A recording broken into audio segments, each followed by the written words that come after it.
Hello and welcome to day 2 of the Easter Craft Countdown, where I'm sharing a brand new free Easter craft project every day for 10 days. Today we're making these 2 cut-out Easter bunny cards. They're really pretty, but best of all, they come together really quickly once they're cut, so they're perfect for last-minute Easter cards. Let's find out how to get the free SVG and how to make the cards. If you haven't already registered your free ticket for the Easter Craft Countdown, go to craftwithsarah.com/Easter to do so. Click any of the sign up buttons on the page and enter your name and email to register. Once registered, check your inbox for an email from me with subject line Easter Craft Countdown ticket information, or any of the other emails from me that you've been sent throughout the countdown. Can't find them? Check your junk or spam box to see if they've gone there by mistake. These emails contain a link to view the countdown projects and download today's files. Scroll down the page to find today's project. Click the button to start the files automatically downloading to your computer or mobile device.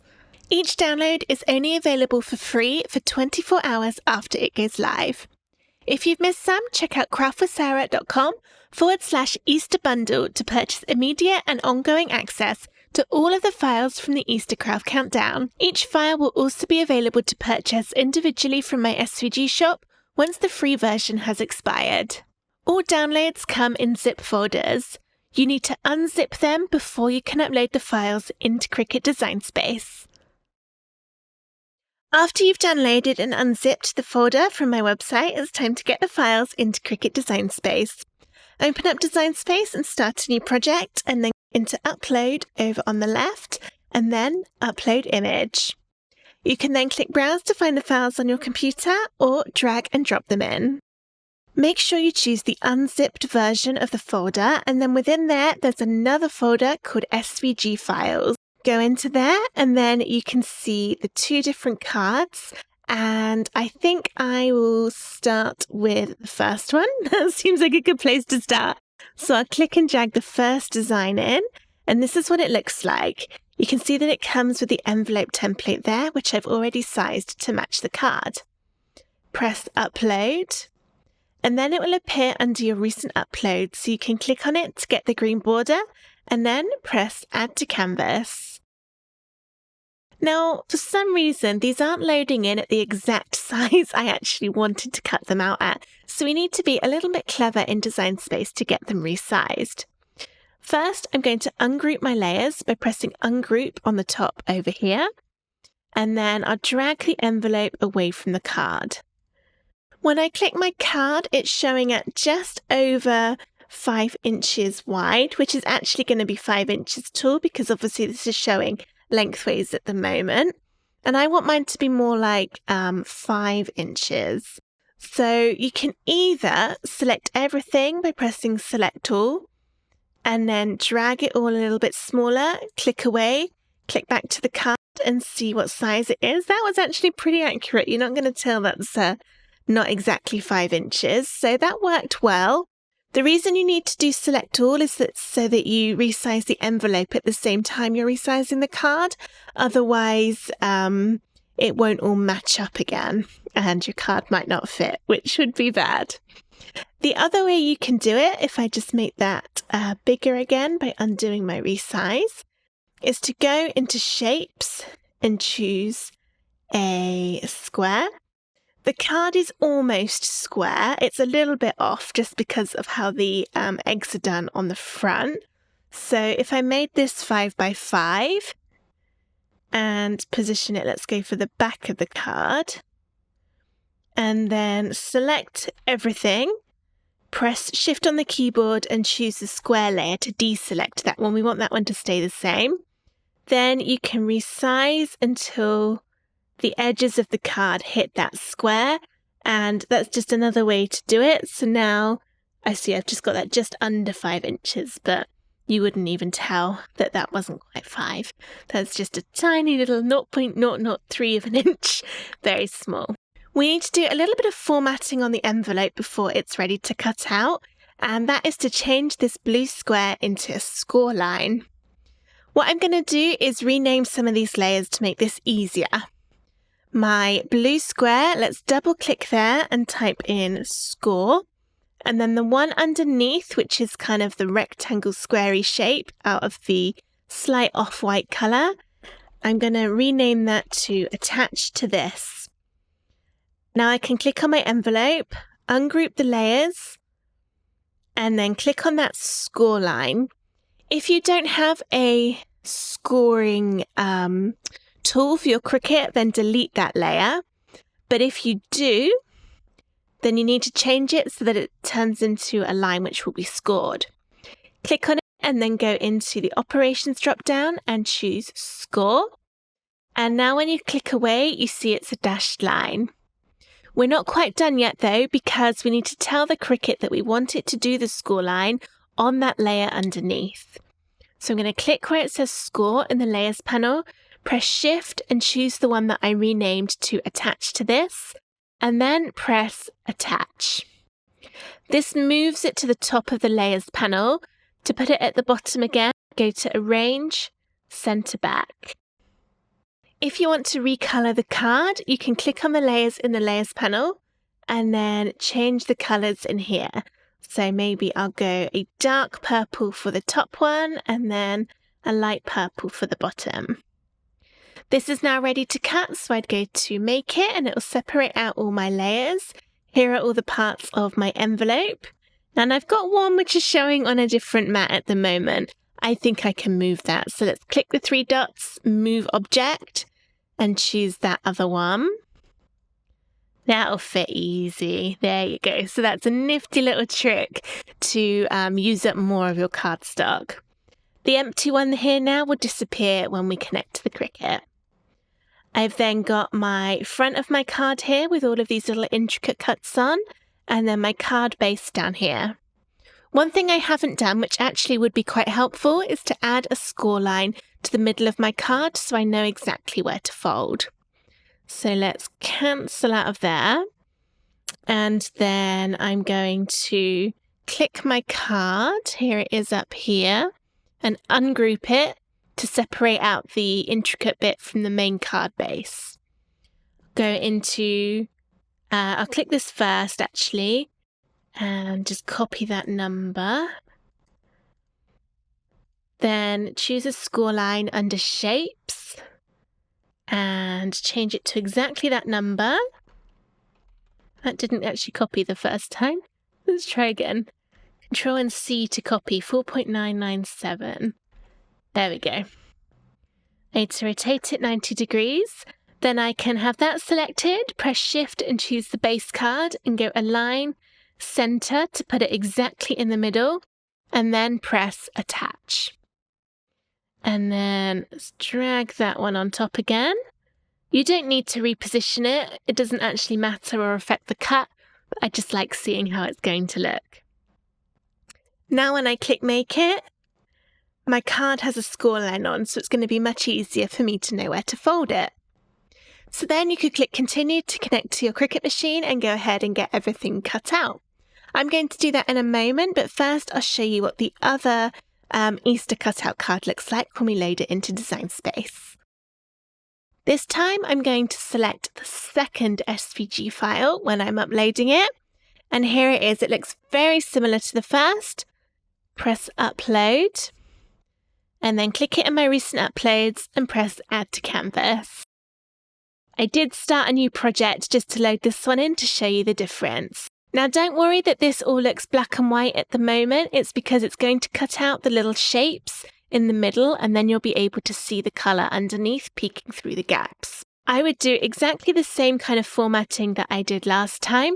So first, let's ungroup everything, check the size. This is still loading in a little bit small. I want it to be a 5x7 inch card. So let's change that to 7. And then my height should automatically change to 10. I didn't resize the envelope then because I want to show you how you can do it if you accidentally change the card before the envelope. So now my envelope would be too small for the card, but what I can do is go into shapes and choose a square. and then resize this to the size of my card, which will be 5 and 7. Position this over the envelope template so you've got a little bit of the blue showing. And then I'll drag it bigger and go around that rectangle. It's kind of hard to see. Let's make this a bright color instead. There we go. So I want to resize this so that the blue is just bigger than that 5 by 7 rectangle. So you see now it's got a little bit of gap all the way around. And now I know that this is going to fit my card and have plenty of room for me to close it all up nice and neatly. Then I can delete that one. And then what I need to do is the same formatting I did last time. I'm going to do it again in case you missed it, but I am going to speed up this time. Click the card and ungroup it. Rename the blue layer and the layer underneath attached to this. Select the blue layer. Change it to a score line. Select the layer underneath and attach them. And then I'm going to move that all the way to the back. And then for the card, if you wanted to add a score line, again, we're going to do this super sped up. Click it, ungroup it, go into shapes and choose a score line. This one I know is exactly 7 inches wide, so I can just type that in. Rotate it 90 degrees, select that and the card, go align, center, and attach. Then I'm going to drag it underneath my other card layers and move them back over. And there we go. That was a very, very quick sped up way.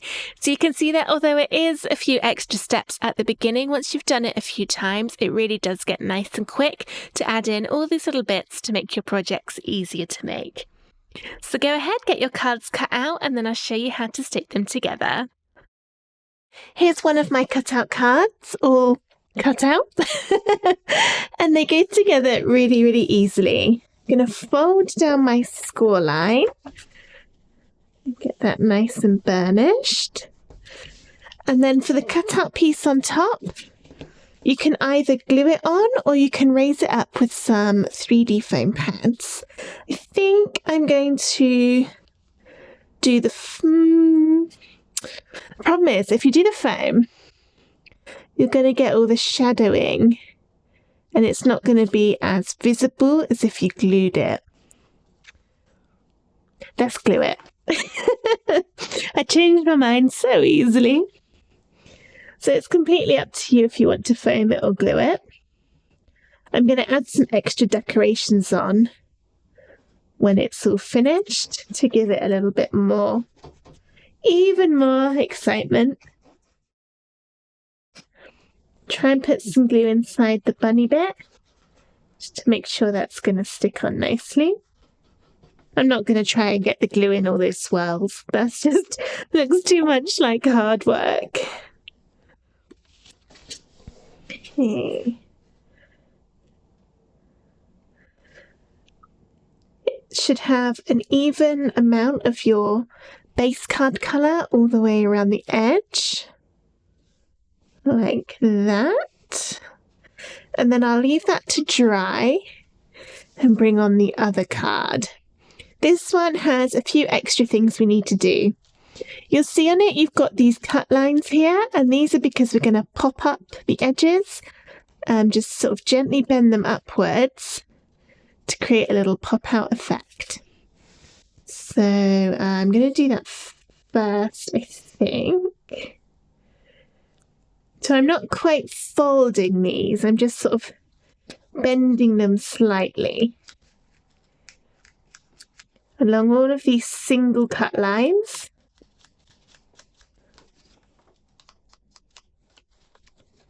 His arms.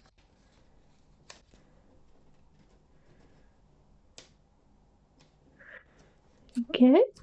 And these will flatten down to go in an envelope, but then when they come out, they'll sort of pop up again a little bit.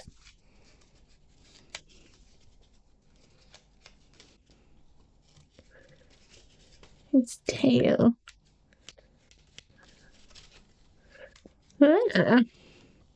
It'll be more obvious once the colour's underneath, but you can see all of those little bits popping up. It's just a way to add a little bit more interest to the card design. I'm going to glue this onto my gold so that you see the gold all shining through nicely. And then I'll use foam to attach it to the base card to give it a little bit of dimension. I'm going to hold this up to put the glue on so that I don't fold down all the little bits I just popped out. And when you're putting the glue on, be careful not to put any in the little areas that do pop up, otherwise you'll glue them to the layer underneath and they won't be able to pop up anymore. I used a nice sparkly glitter for this layer because I really wanted my bunny to sparkle. This is from a paper pack from Hobbycraft in the UK. It had several different glitter colours in there, silver and green and blue and red and things like that, but also this lovely gold. Right, there's that one. Oops, I'm dropping my glue. I'm going to give that a moment to dry.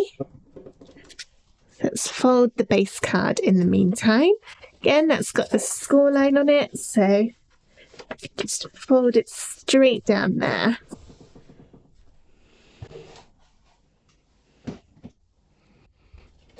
Then this one will stand up like that. Turn this upside down. And then I'll add my foam to the back. You could still glue this one if you want to. It's up to you, but I just like having a little bit of dimension on a card. It'll still be able to be posted with a normal stamp. I won't need to pay for a large letter. Making sure I add some foam in the middle as well as just around the edge. Otherwise, if I only did it around the edge, then it would bend downwards in the middle because it wouldn't have anything to support it. And I'm sticking it to my jumper. Let's pull my sleeves up.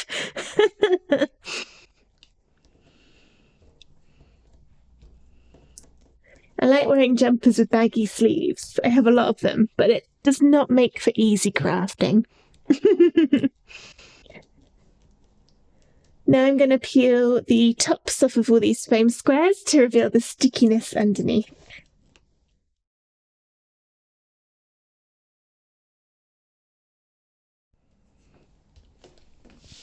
And this can be stuck on here. Try and get it straight. Not my easiest task.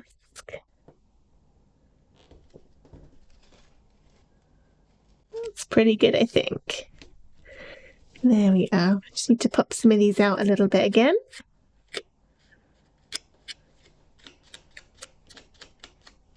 There we go. All right, well, you could very well just leave them at that. They look beautiful. I'm going to add some extra decorations in the form of some peel-off stickers. I love these. I use them on cards all the time. You can get loads of different designs and colours, but I've selected some Easter ones and some pretty borders. I might go for silver on the purple because I've already got the gold on here, so I want to stick with gold there. I've got these ones that say Happy Easter. Try that first. They're always a little bit tricky to pull off without bending or stretching them. I've seen some people use the edge of a craft knife or a little craft spatula, but I've personally never really got on with that, so I tend to do it with my fingers and just try and be careful.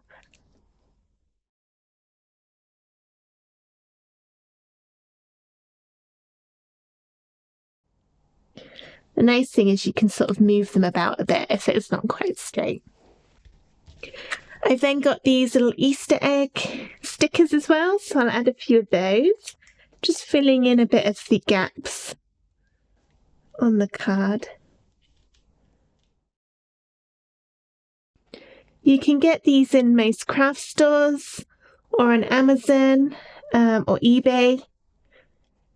I don't know where these exact precise ones are from though, because I actually got them from someone a while ago who was getting rid of their craft collection, and they asked if I wanted their supplies. Of course I said yes. And there were loads and loads of these stickers in there. Ooh, flower on there. I quite like that actually. And a couple more. I always struggle with putting on the right amount versus too much. I think that's probably a good amount on that one. It just adds that extra little bit of sparkle and shine and finishes off the card, and then you've got a nice little greeting on it too. Here's my second one. And move on to the gold. Got these really pretty corners.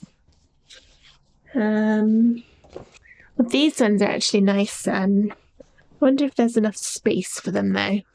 Let's give it a try. Oh, just about.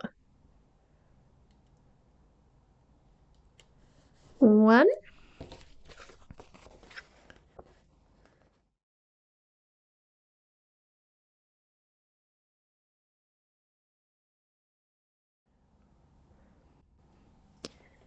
I probably should have checked if it would actually fit. First, I'll have to put it at an angle. I suppose no, let's put it up here. Happy Easter. And then this corner's looking plain. I don't think that'll fit. Should we give it a try?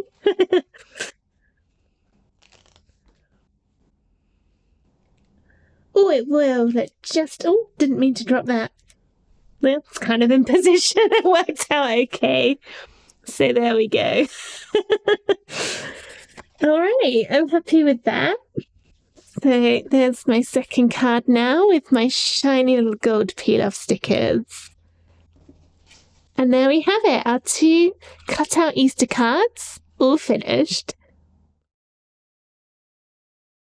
We also need to make the envelope for our cards, and here's my one for this card all cut out. I found some scrapbook paper that matches the colours of the cards quite nicely. And this is from my craft stash. I bought this when I just started making cards over 15 years ago, and I still have it because it was too pretty to cut, but now I have finally found it in me to cut it.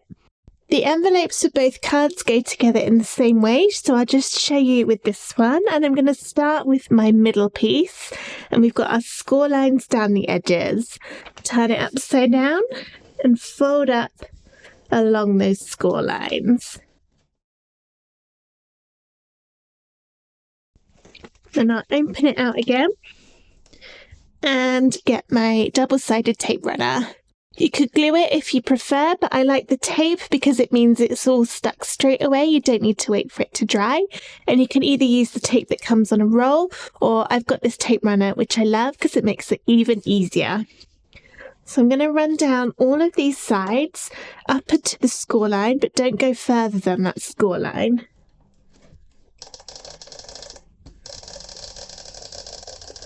Makes a really satisfying noise.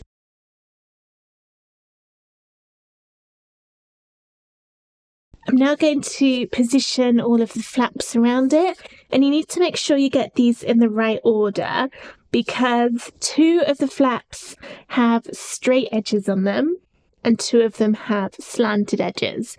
So for example, this side, you see it's got straight edges on that tab, and that corresponds to this because this one has the straight edges, whereas the other sides, they've got the slanted edges, and they correspond to these pieces where there is a slight slant to those 2.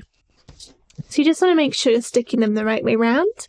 And then I'm going to line them up along those score lines. Go right up to the score line and push down to get it stuck. And do the same for all 4 sides.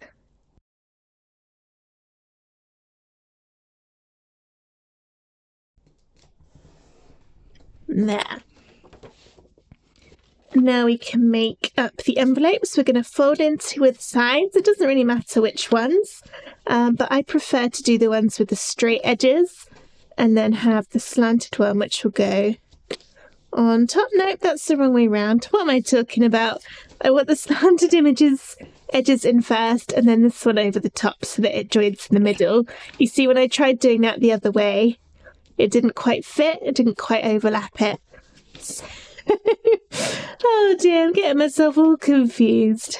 This is the way around we want to do it. I'm going to put my tape down these lines and down there. Make sure you don't go over the edge with the tape, otherwise your card might get stuck inside the envelope.